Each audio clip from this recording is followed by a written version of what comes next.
A High Sheriff in his or her Shreveport year has the opportunity to shine a light on a particular area of interest. And for me, the decision to focus on Neets was simple. I'm a trustee of the Community Foundation for Surrey, chair of Guildford Philanthropy for the last 8 years, and I've seen firsthand what impact being Neet has on young people's lives. But I've also seen the difference that can be made by targeted interventions, in my case by giving grants to charities and voluntary organisations in the space to help fund specific initiatives.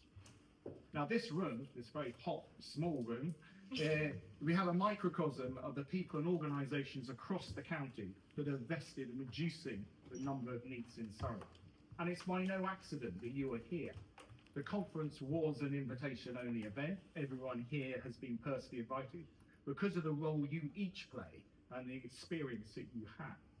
Without you, whether you work in the public sector, the private sector, or the third sector, undoubtedly the number of Neets would be higher than it already is. I was asked recently, with regard to the title of the research paper, whether crisis was the right word to use for the Neet situation in Surrey. And I guess it depends on your reference point.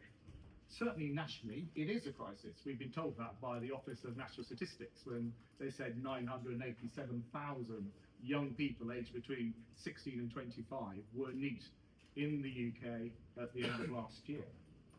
But Surrey fares relatively well compared to other counties, and certainly has not been asleep at the wheel, with Surrey County Council introducing a number of initiatives to tackle the issue. Schools and further educational colleges are doing their best to get employers to come and engage with their students, and the charity and voluntary sector is engaging county-wide. Are just a few general examples. And yet we note that at the end of last year, 8.4% of those that are 16 to 18-year-olds in Surrey, that's 1,422 individuals, were either Neet or their status was unknown. So if that's not a crisis, then it's certainly a significant challenge. For how these numbers are real people, 1,422 real people, young individuals with potential, aspirations and abilities that are often overlooked or under-supported. And addressing this challenge is not just about statistics, it's about creating pathways, breaking down barriers, and ensuring that no young person is left behind. Now, available resources are always limited, increasingly so, and therefore utilising them in the most effective way is paramount. Leveraging our resources through collaboration and the sharing of our knowledge, data, experiences and ideas will enable us to form a joined-up strategy to tackling needs. This is what underpins my commissioning of this research paper and bringing us together today. I particularly wanted the research to concentrate on 16 to 18-year-olds who were Neet and to analyse the factors that brought them to that point. Undoubtedly, trying to stop someone becoming Neet is better than trying to solve the problem after the event, but recent research seems to show that the signals for being Neet can be observed as early as age 5, and I would argue even earlier than that.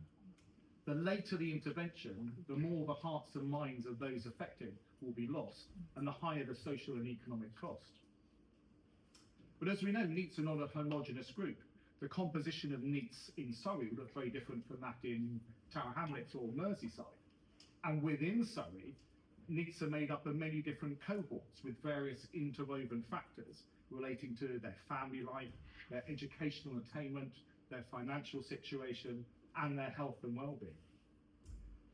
The research paper, therefore, was the first step in peeling back those layers to try and identify possible earlier or alternative approaches to these individual cohorts. And today marks the next step, seeing how by collaborating together, we can collectively and more effectively have a greater impact. Now, that I wanted to preempt what I hope will unfold today. I have 3 main hopes or aspirations. Firstly, that these discussions are a voyage of discovery, where we can learn about what others are doing in the space that we operate. Too often you have new frameworks or protocols that are advocated without knowing that similar ones are already in place, or proposing a new approach whilst ignoring all the knowledge, learning and services that already exist is not productive.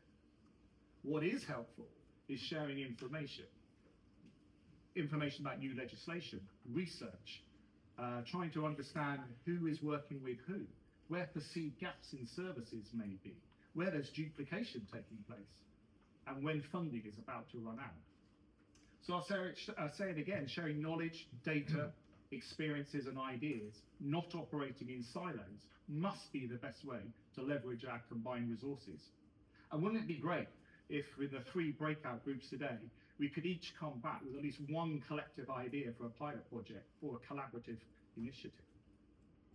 Secondly, I hope one of the outcomes today is that we establish a community of practice going forward to create spaces for knowledge sharing, innovative problem solving and coordinated action. And finally, I hope we can convene a group of people to oversee this work and hopefully identify funding streams to help grease the wheels. I want to extend my huge gratitude to the Centre for Britain and Europe here at the university led by Amelia for pulling together this research paper and this conference in such a short time frame. And by extension, huge appreciation goes to Surrey County Council for embracing the initiative, providing access to their data, and for the support of the leader of the council, Tim here. Thank you also to everyone who has interviewed, submitted opinions, or otherwise contributed to this research. And finally, I'd like to say a big thank you to all of you for being here today, for joining this voyage of discovery, and for rising to the challenge. And with that, I'll pass you over to Tim.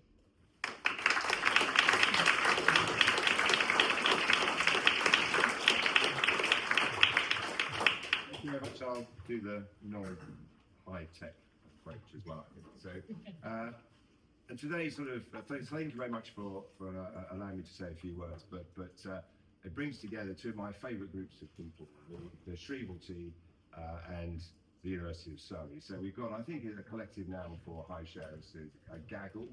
We've got Julian, Jim, and Peter. And you know, my first experience when I became leader some 6 years or so ago was Jim saying to me, right, okay, I've got this is what I'm going to do in my Shrieval year and follow on, and I want some money. That was probably the first, and then a fantastic job that Jim led and Julie carried on. And I don't think, you know, I had understood at all just how powerful the high shares role is in terms of convening, in particular, as Peter has done today, all of the sort of key stakeholders that can improve the lives and the livelihoods of our children and families. And it's great to see Zoe Franklin here as well. I'm sure who will take back some of this stuff at a national level. And secondly, Amelia Hadfield. We've had a good, strong relationship with the University of Surrey. Very sad to see Max Liu, the Vice Chancellor, leave yesterday. He just about landed, I think, in Australia this morning, or thereabouts. But we did a fantastic piece of work on the Economic Commission, which you led with Lord Hammond, as he now is, around what is happening in this county. So the quality of the research, you know, again, is reflected in this report. Can I also thank the Surrey County Council team that are here. They will be doing all the heavy lifting. I will take all of the credit.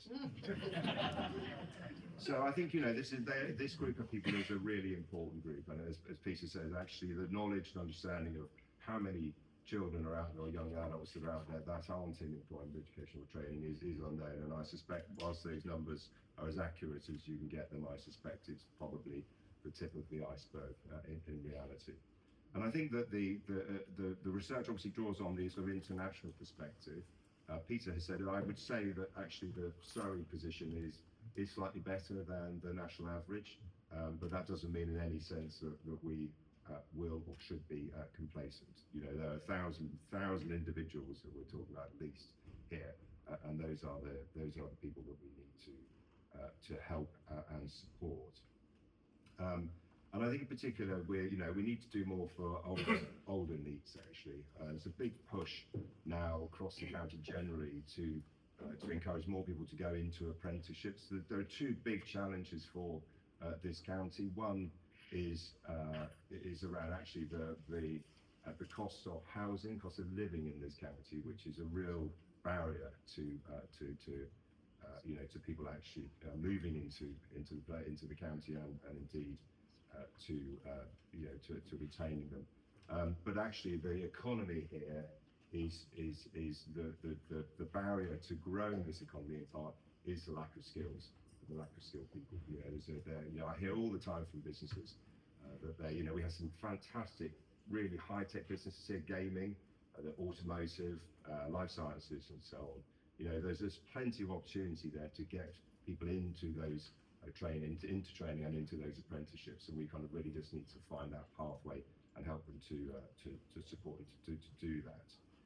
So I think, and of course, actually, it's how you get them engaged and prevent them from becoming disengaged, and that's about our organisations here wrapping ourselves around them. So I think the use of communities of practice as a model to bring interested parties together to problem solve is absolutely the right way and an innovative way to engage those individuals and indeed the partner agencies. And it's particularly important now as we go through local government reorganisation. We'll see what the government have in store for us within the next few weeks. But we will see a change to the way in which local government is organised across this country, and it's really important that as Peter said, that no one is left behind, that we make sure that there aren't gaps that people fall through. So thank you very much for allowing me to speak, and thank you very much to the team who genuinely will be really engaged in this piece of work. And I know that we're not going to get all of the answers in this next year, but actually, if we can come away today with one or two practical suggestions about how we can move this forward, then that will be a massive step forward. Thank you very much.